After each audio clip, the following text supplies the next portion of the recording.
when you back up and breathe, when you back up and pray, when you back up and have appreciation for a higher power, it's like, oh, we're going to be gone in 100 years, and everybody we know is going to be gone in 100 years. The house we paid for and worked for, it's going to be probably bulldozed, or there's going to be strangers living in it. So, man, I'm going to try to give as much as I can to people while I'm here. And when I come back to that, that all comes back to, the Bible for me and that biblical practice. But yeah, this is where I always go. It always gets deeper than just stem cells, but it's who I am. It's in my marrow of how I survived all this, and it was dark for a second.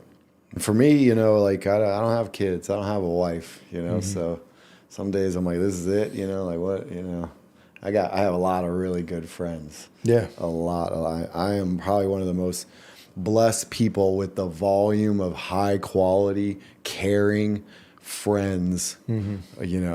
Ed always says all the time, he goes, nobody has more friends than Scott. Yeah. And that's partially just the lifestyle I grew up. I moved all the time. I went to 17 schools before I graduated. Wow. From high school. 4 high schools, 3 states. Man, that's like, so I had to get good at making friends. That's 4 a year, man.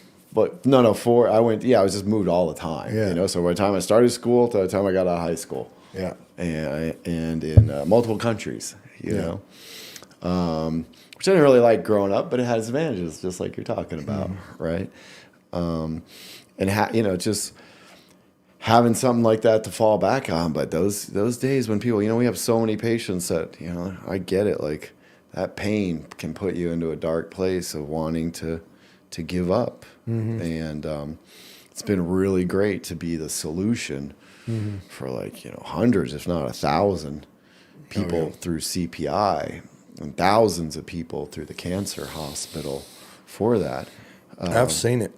It doesn't mean you couldn't do better. Nothing works for everybody, but we can keep trying to make it better. That's all every day, just try to make it better.